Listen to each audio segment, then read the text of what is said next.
Welcome back to the third and final portion of your concealed carry online certification course.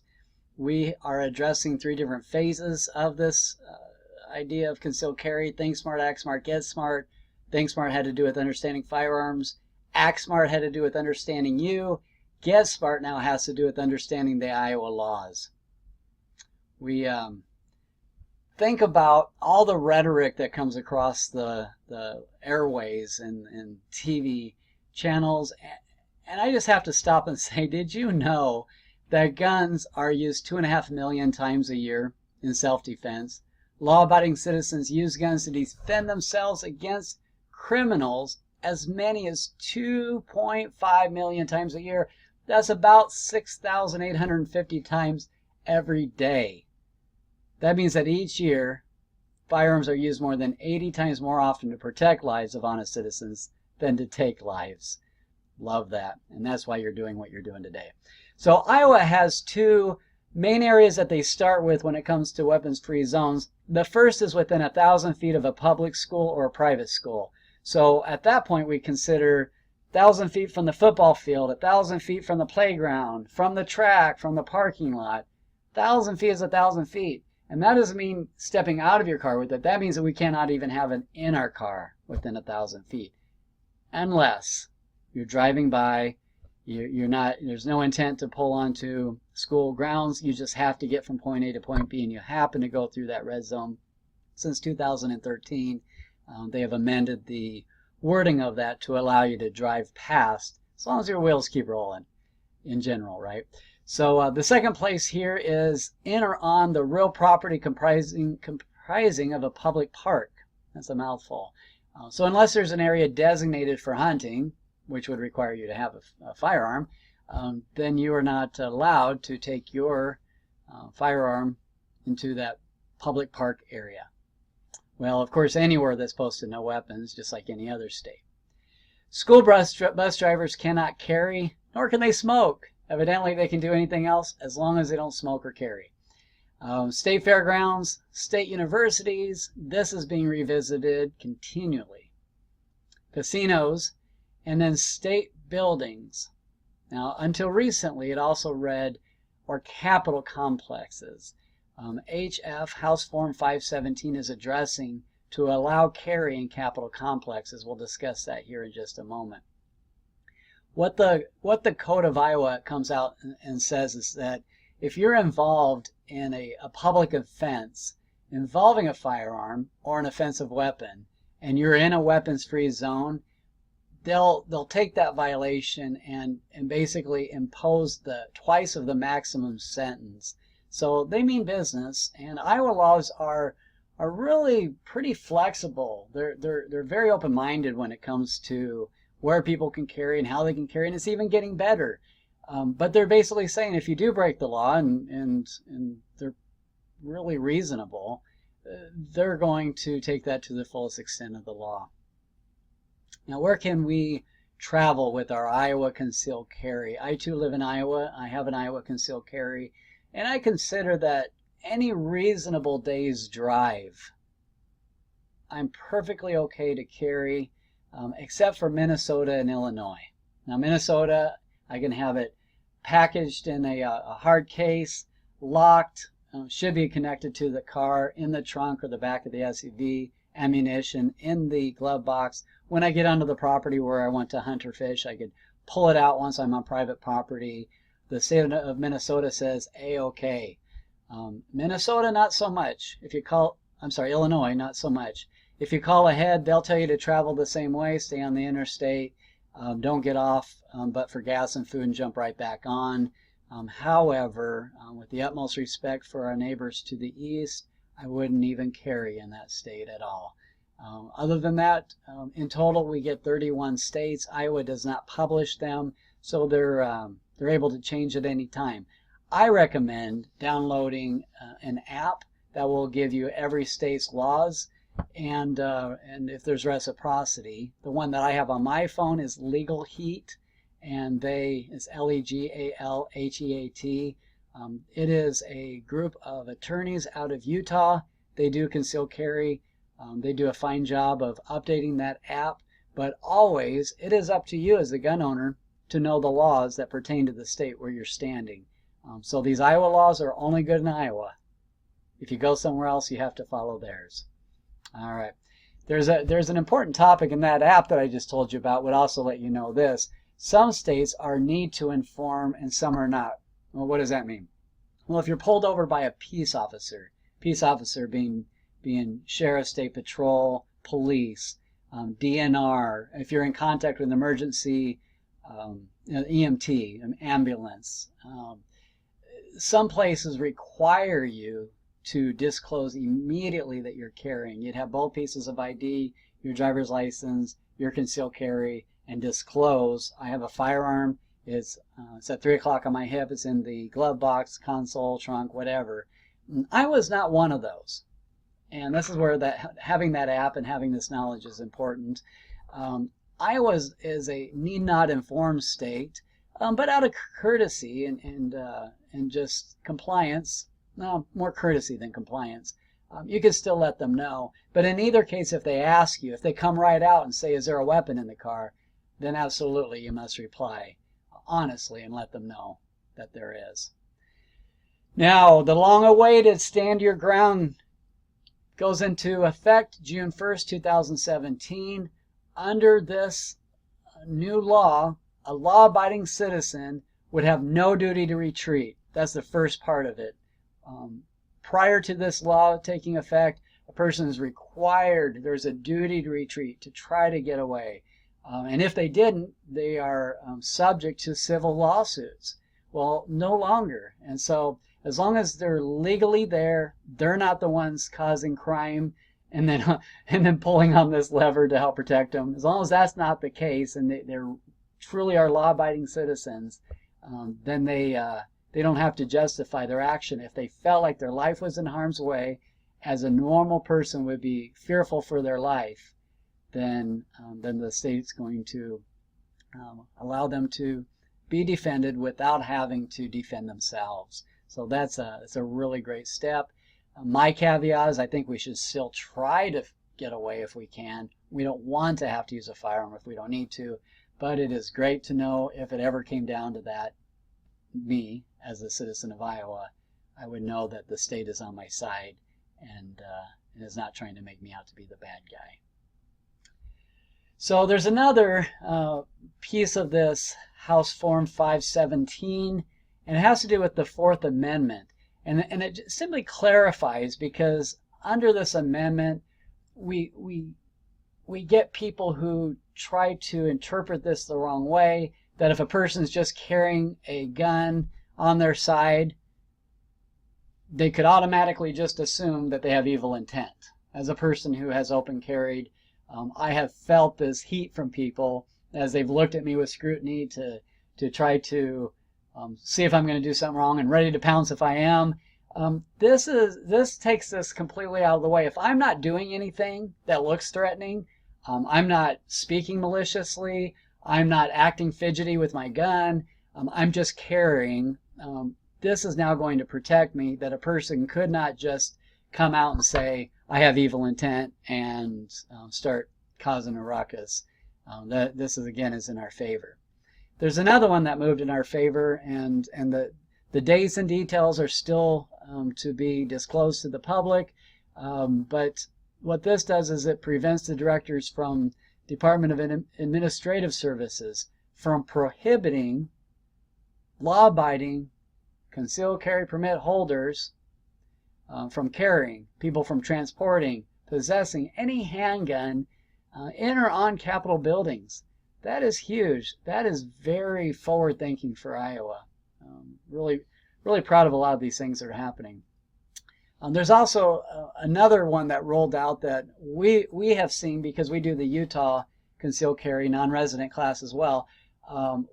We seem to have adopted the same mindset that they instated a few years back.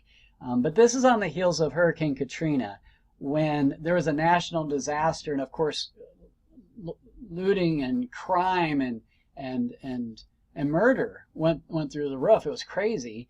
The government came in and started taking away good people's guns. which is the worst time ever to take away somebody's guns, is when the world's going crazy.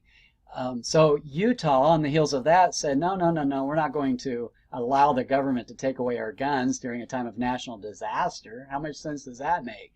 Well, Iowa has seen the logic of that as well, and they're saying, no, if there's a national disaster, good law-abiding people, keep your guns, protect yourself, use them wisely like you would any other day or time. We're going to stay out of that and allow you to continue to protect yourself. Youth shooting and parental rights. So the same House Form 517 has done away with that age 14 rule. So what that rule used to say is that age 14 and under could not touch a gun, period, no matter what, even if we were with your adult supervision, your guardian, or your parent. They have now said, okay, under 18, as long as you are supervised by an adult, there's no reason why you should not be able to handle a gun. So they've taken away all of the details of that. And as a dad who likes to train my kids in right thinking and responsible activities, I am happy about this rule. There's a privacy rule that unless there is an authorized reason for them to disclose who you are, the county sheriff, which is the issuing body for your concealed carry, they are not allowed now. They don't have permission to disclose your information. It's all confidential. The fact that you're a concealed carry permit holder or even a purchase permit holder, that's all under lock and key. Unless there's a court subpoena and you've done something wrong, then of course, they're always able to go out and get records like that. It is the government after all, but again, privacy is good, and keeping that under wraps. It's nothing to be ashamed of, but it should be my right if I tell people that I'm a concealed carry permit holder. And I am. Basic rules for concealed carry. So even though we have stand your ground now in Iowa, I'm still going to hold to that age-old principle. It's still for protection of life. And if it's anything less than somebody's about to be hurt. So what that means is I'm not using the firearm to protect property, possessions, my pride, my pets. It's for people, either myself or a third party.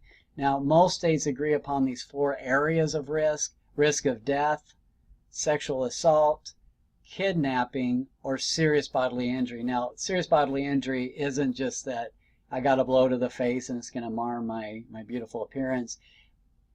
Serious bodily injury means physical condition which creates substantial risk of death, serious personal disfigurement, or protracted loss or impairment of function of any bodily member or organ.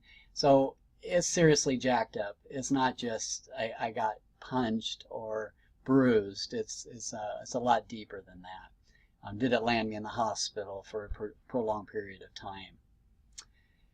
So I want to talk a little bit about responding to a break-in, and we've got this book. I wrote it a couple years ago. It's on our website.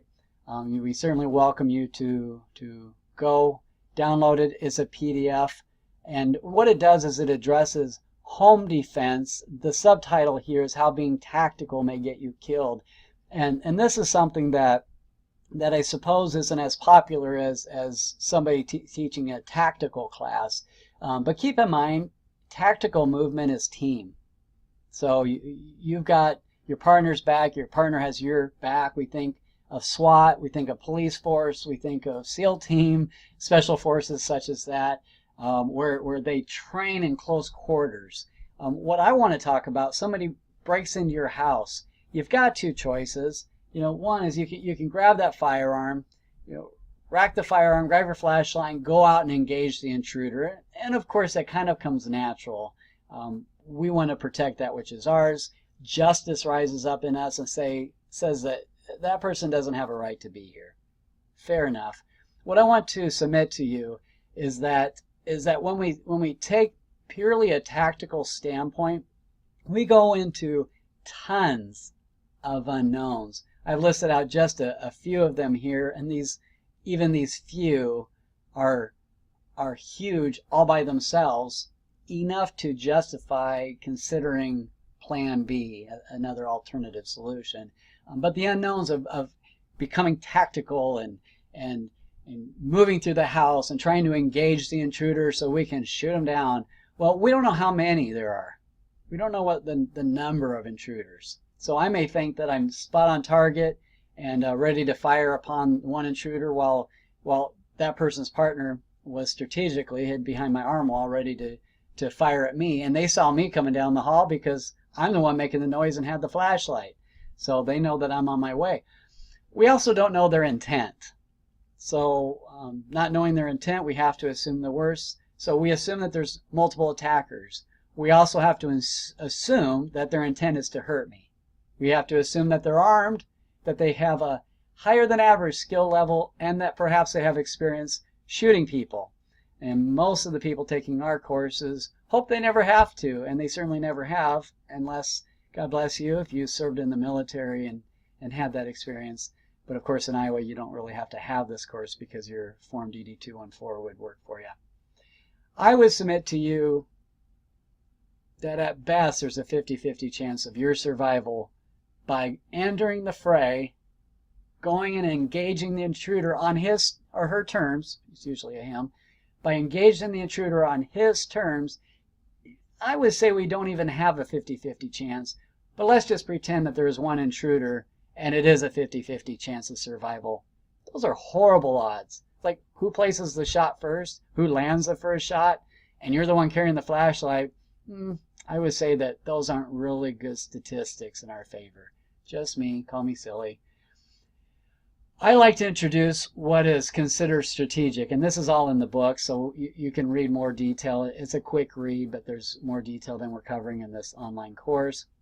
I considered that the safest route is if you're by yourself in the house or your loved one is already in your room with you, go to that safe room, lock the door, hide behind some piece of furniture, get your loved one or loved ones into the closet or bathroom, and hide on the farthest swing of the door. So that means that the door swings this way, that I'm over on this side, so that if they bust in the door, they've got more real estate to try to cover with their eyes, and then that gives me time to assess the situation and be able to defend myself. So I've got my firearm, my flashlight, my phone. I call 911. I tell them I'm in the second bedroom up on the right. I'm wearing jeans and a black shirt. I've got my loved ones in here with me. I have a firearm, and I have to go. Now, I know some teachers will instruct to stay on the phone because that's your alibi of anything that you say to make sure that you've justified yourself. At the same time, I know that sometimes we say things that we don't mean to say, and if we say something on a recorded line, we certainly are responsible for everything we say. So it's up to you. If 911 tells you to put your firearm away, that is not a law. Love those people. I'm glad that they're here to serve our country and our area, but you do not have to put your firearm away. You'll do that when the police arrive. But don't get into an altercation with 911. If they're instructed to say that, they're just doing their job. Anyhow, so the intruder starts wiggling on your door. You hear them outside the door. Hopefully you have a lock on that door. And then you're going to announce your presence. Hey, you outside the door, go away. Police are on their way. Leave me alone. Now, I'm not going to announce that I have a firearm. Some people, again, will instruct to do so. I don't want to give the intruder the benefit of the doubt. I don't want them to pull out their firearm. If they're expecting it, they're going to come in blazing glory. I'm not interested in that kind of glory. I want to seem helpless and ask them to go away. And if it's just a couple young kids breaking into the house, that's exactly what they're going to do. They're going to say, oh, crap, there's somebody in the house, and probably take off running. Hopefully the police catch them. If, however, after a brief moment of silence, they start kicking, pushing, prodding, punching, knocking that door down. Now, at this point, I still have to be patient until they get in, but it won't take long before they are. At that point, I know full intent. I completely know their intent is to harm me. Now, especially gals, you who are watching this, if the guy hears a gal's voice inside, guarantee we know what their intent is. So, at that point, as soon as they've come through, we're not looking for weapons, we're not asking questions, we're not looking for intent. We know intent. at that point we need to completely stop the threat. And as long as that person is standing, we need to continue to stop the threat. So this is the process. By going more strategic rather than tactical, man, I cannot even quantify the percentage of your chance of survival has gone up multifold. Like I can't even quantify that because we don't have the statistics to do that. So if you can run out the back, or if you can, if you need to hide in your safe room, that's a great thing to do. As you started to see here, there's a third level here, and this is a combination of the two. And this would be in the event that you have children in the house or any other loved ones in the house, and you still need to leave your room. But I would say that the goal here is not to engage the intruder, it's to get to your loved ones and then secure that room. So I'm still going to grab my firearm, rack the firearm. Perhaps I have my flashlight. I'm going to use a trainer here for this illustration. As I'm moving through the house, I'm still keeping my finger off of the frame, off of the trigger, along the side of the frame, because I just need that reactionary gap. If something comes around the corner, my mind needs to be the one in control to tell me what to do rather than a knee-jerk reaction. I also am going to keep that firearm closer to my side, and I'm probably moving single-handed here, one hand out. It's hard to do on video, and the Chinese call this the protecting hand, and the asking hand and the protecting hand. So this hand is out there as I go around a corner. In case an intruder comes around, I'm able to fight them off, get that hand out of the way, use my firearm. This is so difficult to do on video, but as I move through the house, everywhere where I look, I want my firearm pointed in the same direction as my eyes. As we go around corners, you can Google slicing the pie. It does a much better job than we can do in this little window here. But it's where you're leading with the top part of your body and then stepping into it rather than just stepping out there as a full-on target. The whole point of all of this, though, all of these movements is tactical movement, and I'm not opposed to employing tactical movement. That just means you're smart. Strategic is you're hiding. Dynamic is blending the two, where I'm moving tactically and with wisdom through the house, but with the intent. My goal is to get to my children's room, my loved one's room, secure that space the same way as I did under the strategic mindset, rather than trying to engage. And if I have to engage, by gosh, I will. All right. So we're kind of wrapping up here. So, I spoke on the first video here about the importance of practicing running hundreds of rounds through your firearm, and then practice hundreds of times pulling out your firearm from a concealed position. Third thing I just really want to encourage you to do is to think through the big question. If it came down to it, are you willing to use your firearm on another human being with the idea that you are likely taking a life? It is lethal force, big surprise. But sometimes people start carrying, not having crossed that, assuming, well, when something happens, that's all I'll know to do. Well, most of the time people freeze, and the FBI will bear that out, that most of the time when under that kind of an attack, people freeze. And that is the worst thing, of course, that you could do. And so I really encourage you, before you start carrying, think through all of the religious, personal objections, the judgment of your friends, family, loved ones. Think about the legal side of it, especially if you're outside of Iowa. You go into one of your neighboring states that do not have stand your ground. The psychological reactions in your own life. Always seek legal advice. Download that app on your phone like I talked about. And then I even carry, even though I live in Iowa, I carry insurance, because you just never know. And truly anybody can still sue anybody. So this is concealed carry insurance. I get mine through NRA at Second Call Defense. You can find this on our About Us page on our website. Look for this little emblem, click on that, and it'll take you over there. And that is complete protection. So you call at 3 o'clock in the morning, the 800 number, they answer. and they'll have a defense attorney waiting for you in the morning. They pay their retainer, they pay the fees along the way. Otherwise, we are talking very, very expensive legal fees, easily north of $100,000. And if you are like me, you just don't have that laying around in cash, you'd have to cash out IRAs, take out loans, credit cards, second mortgages, borrow, scratch and scrape, and still maybe not have enough. So insurance is certainly a smart way to go. A couple key phrases here. Now, you may not get approached as much as I do, but perhaps you will, where people ask if you got a gun.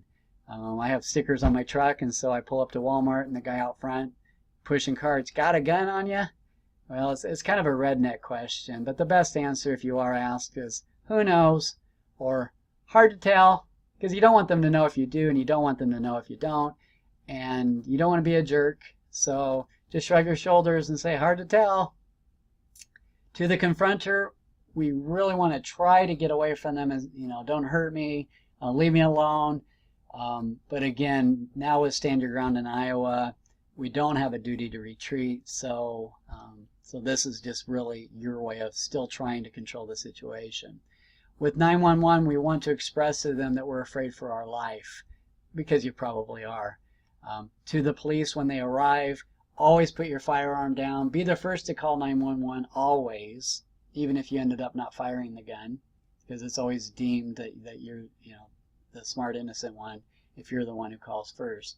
When the police arrive, they don't know you from the bad guy. Place your firearm down, hands up, very compliant. Again, it's for their own safety, and heaven knows they've been through enough the last few years.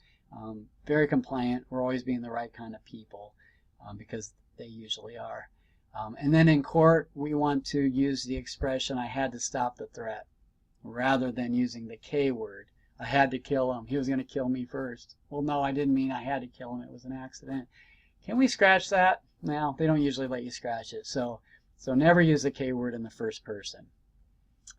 Shoot, don't shoot scenarios. Certainly if somebody is fleeing, if they're sneaking out of your house with your flat screen, if they have a hostage. This isn't Hollywood. You don't want to shoot the hostage. And if they're far enough away with a knife, although you can close that gap 30 feet in just a couple seconds. So still use discretion when it comes to that. In all of these scenarios, I still agree with Homeland Security. Run if you can, hide if you cannot run, and then fight if you must. We discussed this already after the conflict. Always be first to call 911. Don't disturb the scene of the crime. And when the police arrive, show empty hands, get an attorney before you need one, or subscribe to that insurance that I talked about. And in that moment of fear, that moment of danger, I just really want to wrap up with this, and I think this is super important. Whatever you're feeling, you're human. And many times people, they end up vomiting or sometimes developing post-traumatic stress syndrome. Those things are very real. I have dear friends who suffer from that. God bless them for going to war, and they're still living it in some ways. But whatever feelings you have after an incident like this, I hope that somewhere in there you have acceptance, maybe even elation. Now, you don't want to brag to the police and act like a tough guy. But somewhere inside, if you truly protected your life and that was your only choice, even better, you protected some other people's lives, then right on. I just hope that you have a sense of having done the right thing, that your years of making good decisions, when it hit the crosshairs of somebody who makes terrible decisions, that you walked away knowing that you did what you had to do. All right. So as we wrap up here, to apply for your permit, you will see these applications on the counter at your local county sheriff's department. Fill them out. If you can say no to most of those, then they should say yes to you. We are in a shall issue state, so if you qualify, you'll get it. You've got to be 21 years or older. We talked about where to apply. Your permit will be good for 5 years. You'll take your picture ID down there, complete the application, the certificate that we will issue you by email. Again, allow 2 business days for that to come to you. It may take up to 3 weeks for your background check. $60 when you pick it up. Some counties only take cash. And then when you renew, it's a $30 charge to renew. And they would like for you to take this class, if you want to renew and get it for $30. Take a class more than 30 days prior to needing to re-up your class, more than 30 days earlier than your expiration date. Go through the class, resubmit the certification from that class. Hopefully you can take this one if you need to. And as long as you do it more than 30 days in advance, you can get it for $30. Otherwise, it's kind of like starting all over again. It's going to cost you $60. All right. They are going to issue if they see that you're of good character. Now, good character means that you're not convicted of felony, crime of violence, offense with use of alcohol, or addicted to alcohol. And there's a lot of wording on what that is. Now, it's not occasional, social.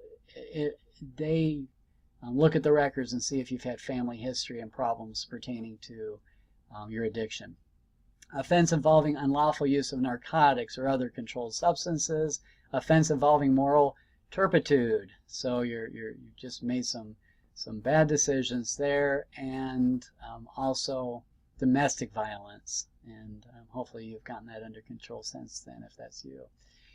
So they will do this whole background check in those 3 weeks. Some counties don't take that long at all. It is county by county.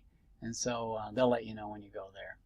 So we thank you for the honor of participating in your obtaining the concealed carry course. Thank you for allowing us to share our thoughts on Think Smart, Act Smart, and Get Smart. Hopefully that kept it organized and was helpful for you. If you have any friends or loved ones interested in obtaining their concealed carry course, we do provide gift certificates for just about every holiday. We even have blank ones for generic usage, and we would be happy to issue these on your behalf.